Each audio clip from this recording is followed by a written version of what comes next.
Absolute Breaking News, Leute. Es ist gerade die Nachricht reingekommen, dass Donald Trump den ukrainischen Präsidenten Zelensky aus dem Oval Office rausgehauen hat. Und wir wollen jetzt direkt reingehen in das Gespräch. Es gibt eine Aufzeichnung, die müssen wir uns gemeinsam anschauen. Und ich werde euch nochmal ein bisschen dazu etwas sagen, übersetzen. Guckt aber mal nur auf die Körpersprache. Und das ist krass. Die Gefahr, Leute, des Dritten Weltkrieges, die ist größer denn je. Und es gibt einen Kommentar direkt aus Russland. Wollen wir uns auch gleich noch im Ende des Videos anschauen. Also, bleibt dran, guckt ihr das an. I'm talking about the kind of diplomacy that's going to end the destruction of your country. Yes, but if you are not strong... Mr. President, with respect, I think it's disrespectful for you to come into the Oval Office and try to litigate this in front of the American media. Right now, you guys are going around and forcing conscripts to the front lines because you have manpower problems.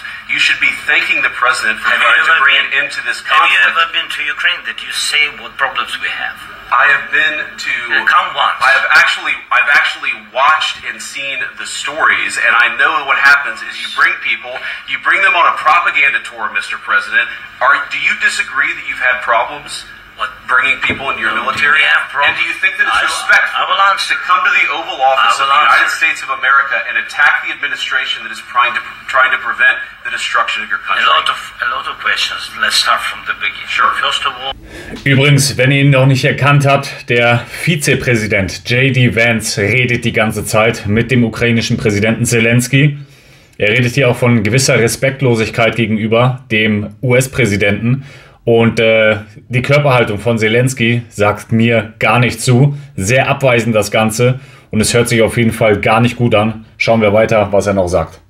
A lot of questions. Let's start from the beginning. Sure. First of all, during the war, everybody has problems.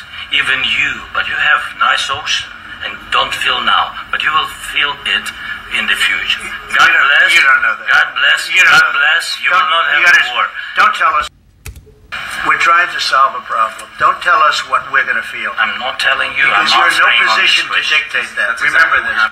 Er sagt auch, Gott schütze Amerika. Also heftig. Und Donald Trump sagt, sag uns nicht, wie wir uns fühlen sollen. Wahnsinn. You will not have a war. Don't tell us what we're going to feel. We're trying to solve a problem. Don't tell us what we're going to feel. I'm not telling you. Because you're in no position to dictate that. Remember this. Brutal, you're Mann. in no position to dictate what we're going to feel. We're going to feel very good. Wow, heftig. Heftig, heftig. Ich bin echt sprachlos, Leute. Sag uns nicht, wie wir uns fühlen sollen. Und diktier uns auch nicht, wie wir uns fühlen sollen. Wow. I'm not telling you. Because you're in no position to dictate that. Remember this. You're in no position to dictate what we're going to feel. We're going to feel very good. We're going to feel very good and very strong. You will feel influence. Influence? Also krank oder du wirst dich krank fühlen. From the very beginning of the war. You're not in a good position. You don't have the cards right now. Oh man. With us, you start having cards. Right now, you don't know. You're playing cards. You're playing cards.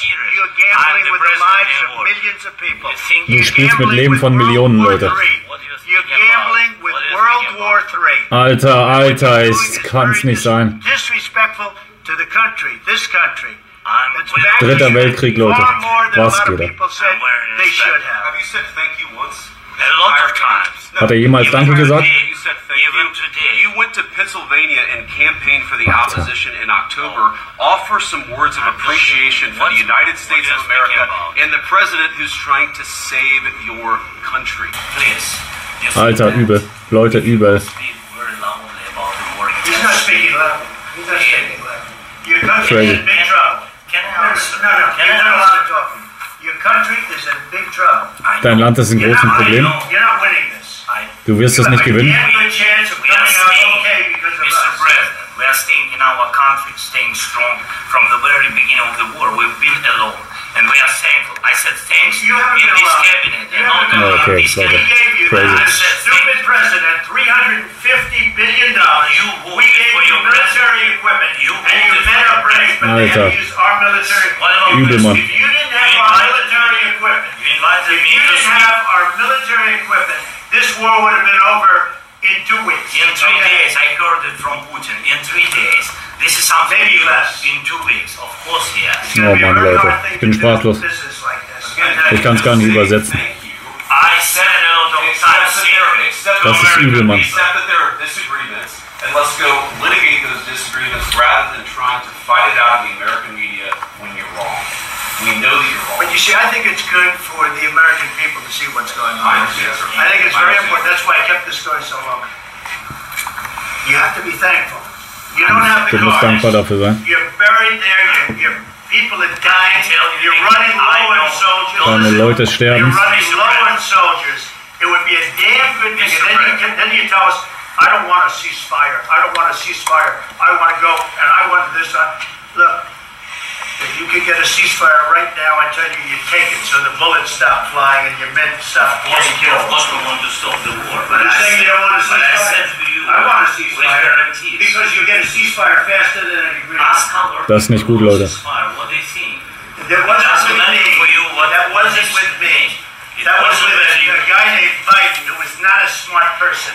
That was your president. It was your president. Excuse me. That was with Obama, who gave you sheets, and I gave you javelins. Yes. I gave you the javelins to take out all those tanks. Obama gave you sheets.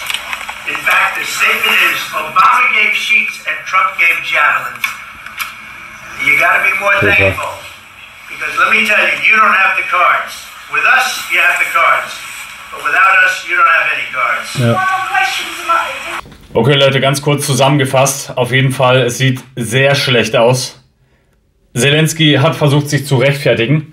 Er hat sich natürlich auch immer wieder bedankt, natürlich bei den Amerikanern, beziehungsweise auch natürlich bei Trump für die ganzen Waffenlieferungen etc., was bis jetzt passiert ist. Und Donald Trump sagt natürlich in dem Fall auch, ja, wir waren dumm genug, euch so lange zu unterstützen mit, ich glaube, 350 Milliarden Dollar oder sowas, hat er erzählt, mit Waffenlieferungen und sonstiges. Ohne die USA wäre die Ukraine schon innerhalb von 3 Tagen oder nach 2 Wochen schon vor der Kapitulation gewesen. Heftig, Leute. Rohstoffdeal, hin oder her. Keine Ahnung, was ich dazu sagen soll. Lass mir deine Meinung dazu da. Heftig. Ich bin echt sprachlos. Wir wollen noch mal kurz reingehen, was die Bild jetzt gezielt dazu sagt. Man sieht ja auch hier noch mal den Gesichtsausdruck auch hier von den beiden. Und hier ein Kommentar noch. Ich lese das einmal ganz kurz vor, falls du es noch nicht gesehen hast.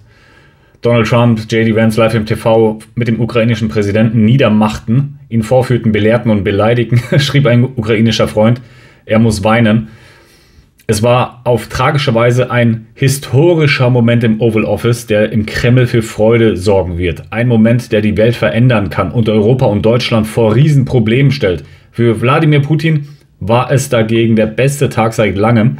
Das, was Trump und Vance dort gemacht haben, hat nichts mehr mit den Werten des freien Westens zu tun.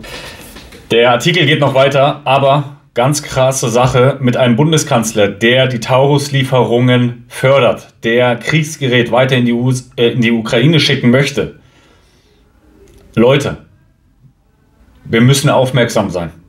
Wenn das nach hinten losgeht, wenn diese Gestalten da oben sich die Köpfe einschlagen, dann werden viele, viele Menschen mehr weggehen. Raus aus Deutschland, aber auch, ich meine, es werden sehr viele Menschen sterben. Und das ist gestört. Krass, also heftig, heftig.